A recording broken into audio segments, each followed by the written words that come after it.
औज़ु बिल्लाहि मिनश शैतानिर रजीम बिस्मिल्लाहिर रहमानिर रहीम। मैं P doctor Imtiaz Hussain बड़ैच आपकी खिदमत में हाजिर हूँ। जरदारी साहब जो हैं दोबारा एक बार फिर सदर पाकिस्तान का ओहदे का हलफ लेंगे। जो चीफ जस्टिस पाकिस्तान काजी फाइज ईसा साहब उनसे हलफ लेंगे। आसिफ अली जरदारी एक शख्सियत है जिसको हम पॉलिटिकल एरिया में बेनज़ीर भुट्टो साहबा के इंतकाल के बाद हमने देखा कि एक्टिवली वो ज़रा ज़्यादा नुमायां हुए। उससे पहले भी उनके बारे में बात चलती थी, पॉलिटिक्स के अंदर मिनिस्टर भी हो रहे, लेकिन as independent head of party Pakistan Peoples Party के सरबराह के तौर पे वो बेनज़ीर भुट्टो के इंतकाल के बाद वो सामने आए और उनकी जो शख्सियत है सियासी मामलात के बारे में वो देखने का मौका मिला। अब पाकिस्तान में मुख्तलिफ सियासतदान हमारे, अब आसिफ अली जरदारी साहब जब कल हलफ उठा लेंगे और प्रेसिडेंट ऑफ हाउस पे चले जाएंगे तो उनसे क्या तवक्कुआत रखी जा सकती हैं, पाकिस्तानी सियासत के अंदर उनका रोल कैसा होगा।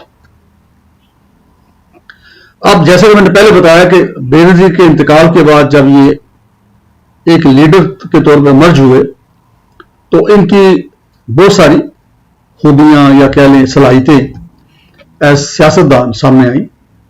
एक तो ये कि मुफाहमत, यानी PMLN ने इनके साथ हॉस्टाइल रवैया रखा शुरू में, और एक दूसरे के खिलाफ सख्त बयानात भी होते रहे, देते भी रहे, लेकिन आसिफ अली जरदारी जो हैं उन्होंने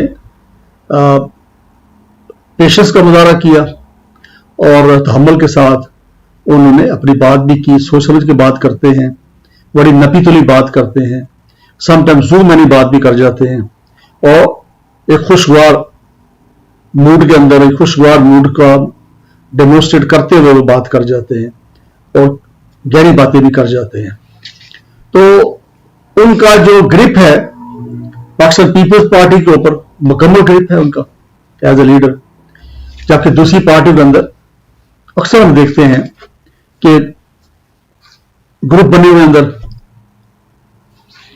इख्तलाफात भी चलते हैं, समटाइम बयानात में भी फर्क आ जाता है।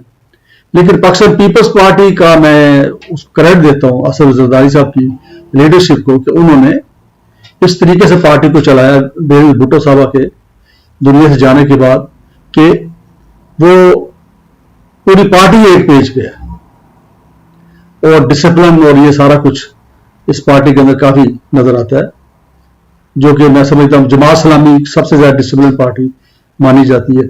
उसके बाद अगर देखा जाए जो नॉन रिलीजियस पार्टीज हैं उनमें पाकिस्तान पीपल्स पार्टी का नाम जरूर लेना चाहिए।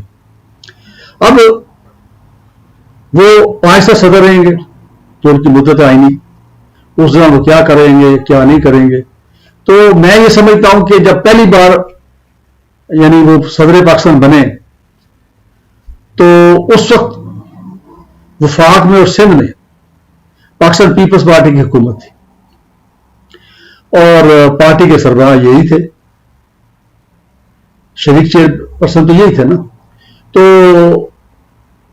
इनके पास अख्तियार इस लिहाज से भी था, इन्होंने आर्टिकल 58(2)B जिसके तहत सदर पाकिस्तान कौमी असम्बली को डिसॉल्व कर सकते थे, वफाकी जो कैबिनेट उसको डिसमिस कर सकते थे। ये इख्तियार जो है जनरल ज़िया-उल हक साहब के ज़माने में ये सदर पाकिस्तान को मिला और जिसका फिर इस्तेमाल भी आपके सामने ही है कि खुद ज़िया-उल हक साहब ने भी मोहम्मद जुनेजो की हुकूमत को डिसमिस किया इसी इख्तियार को इस्तेमाल करते हुए। फिर उसके बाद बेनज़ीर को फारग किया, गुलाम इसहाक साहब जब प्रेसिडेंट थे उन्होंने इसी आर्टिकल का अख्तियार इस्तेमाल करते हुए। फिर उसके बाद फरूक लगारी साहब ने भी इसी तरह किया, उन्होंने हुकूमत फारग की। तो मेरा मकसद कहने का कि इसको काफी इस्तेमाल किया जाता है, जिसकी वजह से सदर पाकिस्तान के पास एक तरह से बहुत ज्यादा स्ट्रॉन्ग उसकी पोजीशन थी और इख्तियारात आ गए थे। तो आसिफ अली जरदारी साहब ने पहली बार सदर बन के एक कमिटमेंट किया था कि ये اختیار ختم کیا جائے گا صدر کا، ان کے خیال کے مطابق یہ ڈکٹیٹرشپ والا اختیار بنتا ہے ایک طرح سے، کہ عوام کے ووٹوں کے ساتھ ایک قومی اسمبلی بنتی ہے، قومی اسمبلی میں سے پھر کیبنٹ بنتی ہے جیسے پرائم منسٹر اور منسٹر بنتے ہیں، تو اس کو صدر پاکستان جو ہے وہ جب چاہیں کوئی کو بہانہ بنا کے اس کو اسمبلی کو ڈیزالو کر دیں اور کیبنٹ پہ ڈسمس کر دیں. تو انہوں نے وہ کمٹمنٹ پورا کیا، اگرچہ ان کا اپنا اختیار تھا، خود وہ صدر تھے اس وقت، لیکن وہ اپنا اختیار کم کر دیا اور وہ آرٹیکل ختم کر دیا جس کے تحت صدر اسمبلی ڈیزالو کر سکتا تھا. لیکن اس کے ساتھ ساتھ چونکہ وہ پاکستان پیپلز پارٹی کے سربراہ تھے اور حکومت پاکستان پیپلز پارٹی کی تھی، تو ظاہر بات ہے کہ بینگ پارٹی کے ہیڈ ہونے کے ان کے پاس وہ ساری پرویلیجز، طاقت، اختیار موجود تھا. ان کے دور میں جو حکومت تھی اس کو جیسے وہ ڈائریکشن کرتے تھے اس طریقے سے. یوسف اللہ گیلانی پرائم منسٹر رہے ان کے دور میں، پھر راجہ صاحب جو چکوال والے وہ بن گئے، اور وہ سارے کے سارے ظاہر بات ہے کہ گرد گھومتے تھے پریزیڈنٹ اس کے، کیونکہ ظاہر بات ہے آصف علی زرداری پریزیڈنٹ تھے. لیکن ابھی جو ریسنٹ دور گزرا ہے جس میں عارف علوی صاحب جو پریزیڈنٹ رہے ہیں 5 سال سے کچھ مدت زیادہ، پی ٹی آئی کے سپورٹ کے ساتھ وہ پریزیڈنٹ بنے تھے، تو ان کا جو دور ہے وہ اس نے انڈیکیٹ کر دیا کہ جو پریزیڈنٹ ہے وہ کیا کر سکتا ہے، کیا رول ہے اس کا. تو ہی ہیز نتھنگ سوائے 2-3 چیزوں کے. ایک تو وہ کہ جو بل پاس ہو کے آتے ہیں وہاں سے اسمبلی سے اس کو ایک بار واپس بھیج سکتا ہے تھوڑا ڈیلے کر کے. اگر جوائنٹ سٹنگ پارلیمنٹ اس کو دوبارہ پاس کر دے تو پھر وہ اس کی اپروول کے بغیر ہی وہ قانون بن جاتا ہے.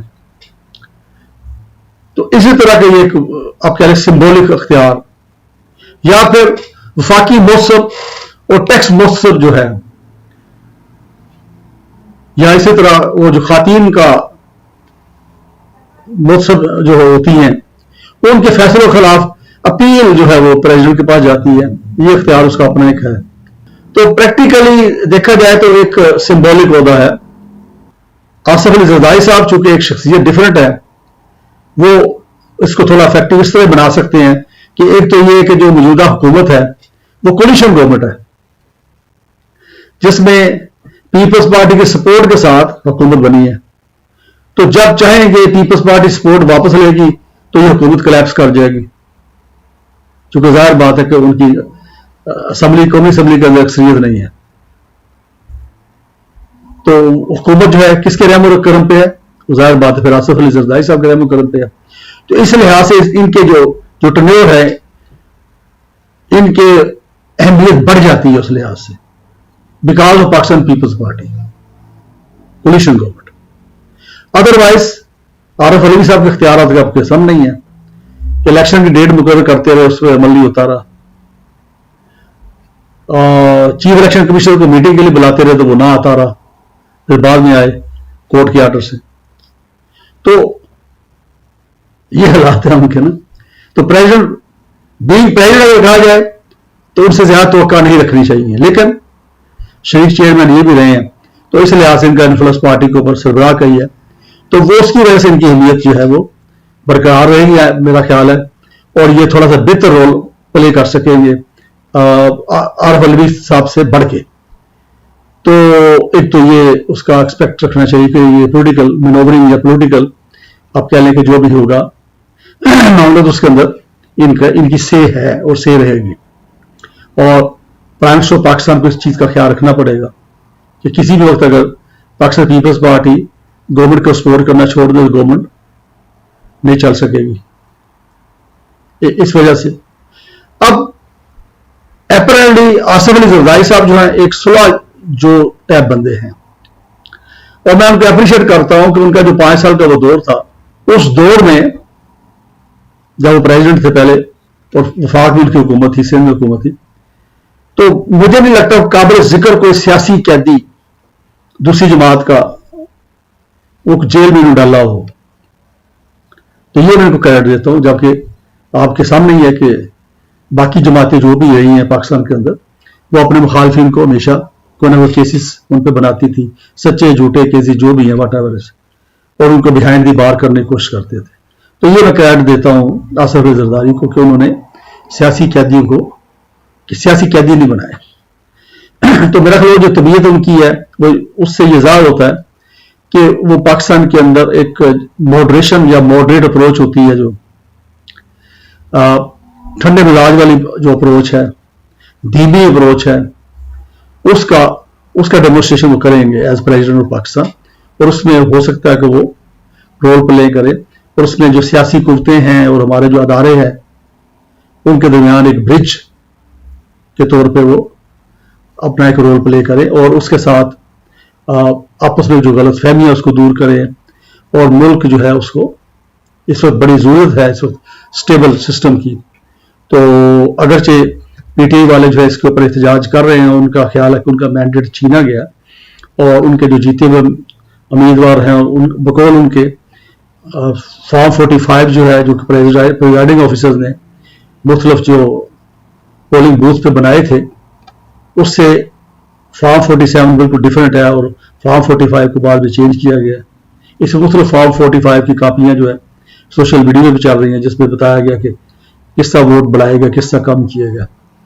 तो वो उनका एहतजाज चल रहा है, वो एहतजाज चलता भी रहेगा, वो कम उम्मीद है कि आराम से बैठेंगे। लेकिन आसिफ अली जरदारी साहब अगर चाहें तो उनका ताल्लुक आपको पता है कि मौलाना फजल रहमान के साथ भी अच्छा ताल्लुक है।